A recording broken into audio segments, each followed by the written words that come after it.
Everyone, आज बात कर रहे हैं हम सीपीसी की। इससे पहले वाली वीडियोस में हमने सीपीसी के बारे में जाना था कि उसमें टोटल चैप्टर सेक्शंस कितने हैं, टोटल पार्ट्स कितने हैं, कितने ऑर्डर्स है, कब उसका अधिनियम संख्या कितने संशोधन हो चुके हैं, अधिनियम संख्या क्या है, इस बारे में हमने जाना था। उसकी ड्राफ्टिंग किसने की है, ये सारी बातें आज हम उसके एक एक भाग को ले रहे हैं। तो सबसे जो पहला भाग है वो है हमारा प्रीलिमिनरी यानी प्रारंभिक। सभी में जितने भी एक्ट हैं मोस्टली जो पहला होता है वो सब इंट्रोडक्शन ही होता है। जो पहला फर्स्ट चैप्टर है, फर्स्ट पार्ट जो भी होता है वो इंट्रोडक्शन ही होता है, जिसमें वो खुद अपने बारे में बताता है कि उसका एक्सटेंट क्या होता है, क्या उसका नाम क्या है, वो कब आया, ये चीज। यानी कि वो जो भी एक्ट होता है वो अपना इंट्रोडक्शन देता है सबसे पहले। तो आज हम बात कर रहे हैं सीपीसी की, यानी सीपीसी 1908, सिविल प्रक्रिया संहिता 1908। इसे नगरीय प्रक्रिया संहिता भी कहा जाता है और दीवानी प्रक्रिया संहिता भी कहा जाता है। देन बात करते हैं इसके एक्ट नंबर की। एक्ट नंबर होता है अधिनियम संख्या, यानी कि ये कौन से नंबर पे बना था, किस नंबर पे ये बना था, वो उसका हो गया एक्ट नंबर। तो एक्ट नंबर इसका क्या है 5। 1908 का एक्ट नंबर है 5। अधिनियम संख्या सीपीसी का अधिनियम संख्या क्या है 5। तो अब इसकी बात करते हैं कि ये कैसा लॉ है, सीपीसी कैसा लॉ है। तो इसके नाम से पता चल जाता है कोड ऑफ सिविल प्रोसीजर, यानी कि प्रोसीजर लॉ है। टोटल सेक्शंस इसमें कितने हैं 158। ये चीजें मैं पहले बता चुकी हूँ लेकिन एक बार दोबारा रिवाइज करवा रही हूँ कि सेक्शन इसमें 158 है, सेक्शन 158 है। ऑर्डर्स इसमें 51 है। ऑर्डर्स इसमें बस एक ही चीज इंक्लूड हुई है, ऑर्डर्स ऐड हो गए हैं इसमें। जैसे और बाकी की जो सब्जेक्ट होते हैं ओनली सेक्शंस याद करनी होती है, सिर्फ धारा याद करनी होती है हमें। इसमें धारा के साथ ऑर्डर्स दिए हुए हैं और ऑर्डर्स के अंदर रूल्स और सब रूल्स होते हैं। तो ऑर्डर्स है पार्ट 11 है, जहां जैसे कि और बाकी के जितने भी सब्जेक्ट्स हैं उनमें चैप्टर होते हैं। यहाँ पे सीपीसी में पार्ट दिए गए हैं, पार्ट इसमें 11 है, टोटल 11। अब बात करते हैं इसकी कमेंसमेंट डेट की, यानी कि ये कब प्रवृत्त हुआ था, कब लागू हुआ था। तो सीपीसी लागू हुआ था 1 जनवरी 1909 को। कब लागू हुआ था 1 जनवरी 1909 को। ये डेट अक्सर हमसे पूछ ली जाती है एग्जाम में, 1 जनवरी 1909 को। अब 1 जनवरी को और कौन कौन से एक्ट तैयार हुए थे। 1 जनवरी 1909 को सीपीसी रेडी हुआ था। देन सेम डे हमारा रजिस्ट्रेशन एक्ट भी तैयार हो गया था। और 1 जनवरी 1862 को हमारा आईपीसी तैयार हुआ था। 1 जनवरी 1862 को हमारा आईपीसी तैयार हुआ था। एंड 1 जनवरी 1964 को हमारा लिमिटेशन एक्ट तैयार हुआ है। देन अगर हम इंडियन कॉन्ट्रैक्ट एक्ट की बात करते हैं, इंडियन कॉन्ट्रैक्ट एक्ट जो हम आगे आने वाली वीडियोस में जरूर करेंगे, तो ये हुआ था 1 सितंबर 1872 को। इंडियन कॉन्ट्रैक्ट एक्ट आया था हमारा 1 सितंबर 1872 को। देन इंडियन एविडेंस एक्ट, यानी इंडियन एविडेंस एक्ट, वो भी आया था हमारा 1 सितंबर 1872 को।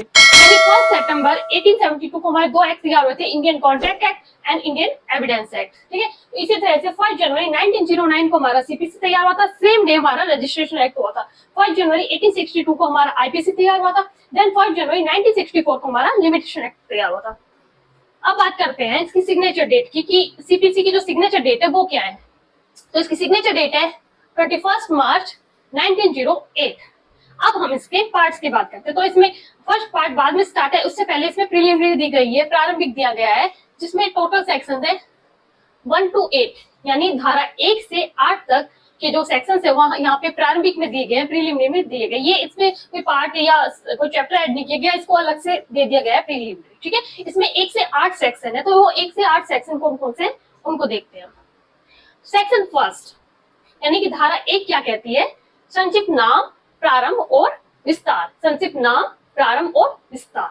तो ये जो सेक्शन 1 है ये हमारे प्री पॉइंट ऑफ व्यू से बहुत इंपॉर्टेंट है, क्योंकि यहाँ जो प्री एग्जाम होगा हमारा, तो यहाँ सेक्शन 1 से बहुत सारे क्वेश्चन होगा। तो ये प्री पॉइंट ऑफ व्यू से बहुत इंपॉर्टेंट है, क्योंकि सेक्शन 1 से बहुत सारे क्वेश्चन आपको देखने को मिलेंगे। यहाँ दिया गया है संक्षिप्त नाम, प्रारंभ और विस्तार, शॉर्ट टाइटल, कमेंसमेंट और एक्सटेंट।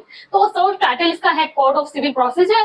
देन प्रारंभ इसका है, कमेंसमेंट है 1 जनवरी 1909। विस्तार एक्सटेंट यानी ऑल ऑफ इंडिया में, इसका संपूर्ण भारत में है, पहले नहीं था। लेकिन कब से है ये 31 अक्टूबर 2019 से। ये डेट भी अक्सर हमसे एग्जाम में पूछ ली जाती है कि इसका एक्सटेंट ऑल ऑफ इंडिया पे है, मतलब संपूर्ण भारत पे हो गया है, ये अब है, पहले ये नहीं था। इसके कुछ अपवाद थे, वो हम आगे जब ये सेक्शंस को डील करेंगे, आगे डिटेल से जानेंगे तब हम बताएंगे। देन आता है सेक्शन 2, धारा 2। धारा 2 क्या कहती है, परिभाषाएं, डेफिनेशंस। ये वेरी वेरी इंपॉर्टेंट, क्योंकि यहाँ से प्रत्येक डेफिनेशन से एक क्वेश्चन मेंस के लिए जरूर बनता है। कहीं भी इसकी कोई भी डेफिनेशन मेन में सीधे सीधे पूछ ली जाती है। देन अब आता है सेक्शन 3। धारा 3 क्या कहती है, न्यायालयों की अधीनस्था। धारा 3 है न्यायालयों की अधीनस्था, यानी सबऑर्डिनेशन ऑफ कोर्ट, यहाँ सबऑर्डिनेशन की बात की गई है। सेम सेक्शन 3 जो है, सेम सीआरपीसी में सेक्शन 6 भी है, यही जो सबऑर्डिनेशन की बात की गई है, न्यायालयों की अधीनस्था की बात की गई है, यही सेम सीआरपीसी के सेक्शन 6 में भी दिया गया है। इनको दोनों को कोरिलेट करते हुए चलना, सीपीसी और सीआरपीसी को, तभी अच्छे से याद हो जाएगी। तो पहला सेक्शन हमारा क्या कहता है, शॉर्ट टाइटल, कमेंसमेंट और एक्सटेंड, ठीक है। देन सेकंड सेक्शन हमारा कहता है डेफिनेशन। डेफिनेशन क्लोज, यहाँ बहुत सारी डेफिनेशन दी गई है जो सारी इंपॉर्टेंट है और जहां से क्वेश्चंस बनते हैं, बनने के पूरे चांसेस रहते हैं। देन आता है सेक्शन 3 हमारा न्यायालयों की अधीनस्था, ये सीआरपीसी में सेक्शन 6 भी सेम है। अब बात करते हैं हमारे सेक्शन 4 की, धारा 4। धारा 4 क्या कहती है, व्यावृत्तियां यानी सेविंग्स। सेविंग्स का मतलब होता है कि ये जो सीपीसी कहाँ अप्लाई नहीं होती है, कहाँ का अप्लाई नहीं होती है, वो यहाँ पे बताया गया सेविंग्स में। सेम ये सेविंग्स आईपीसी और सीआरपीसी में सेक्शन 5 में दी गई है। आईपीसी और सीआरपीसी में सेक्शन 5 में दी गई है और यहाँ पे सेक्शन 4 में दी गई है। सीपीसी में सेक्शन 4 है सेविंग, और सीआरपीसी और आईपीसी में सेक्शन 5 में दी गए। देन सेम ये सेक्शन 112 में 112, धारा 112 में ये डिटेल से दिया गया है। इसको धारा 112 के साथ में रीड करेंगे हम सेक्शन 4 को। अब आता है सेक्शन 5। सेक्शन 5 तो कहता है हमारा संहिता का राजस्व न्यायालयों को लागू होना।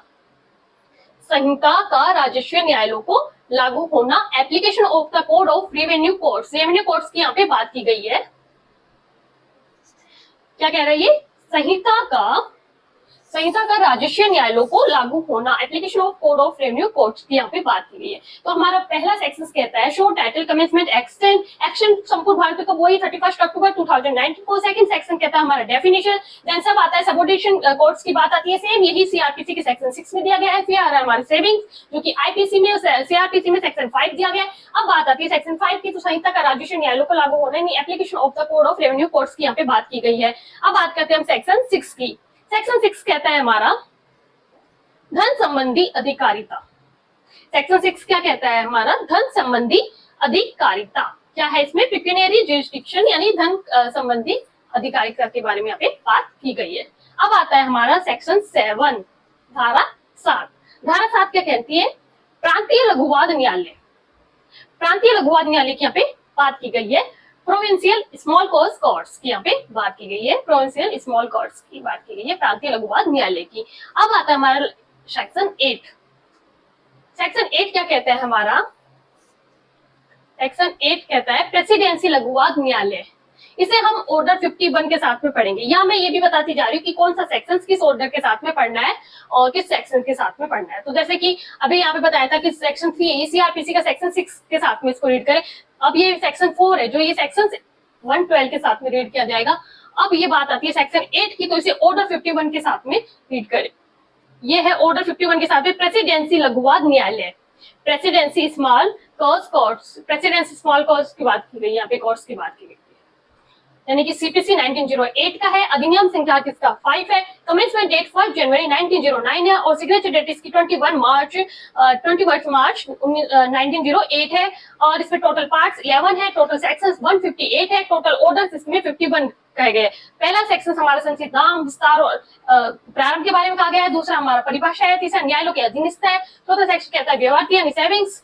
पांचवा कहता है संहिता का राजस्व न्यायालयों को लागू होना। देन छठे सेक्शन की बात आती है धारा 6 की, धन संबंधी। धारा 6 क्या है, धन संबंधी। धारा 7 है प्रांतीय लघुवाद।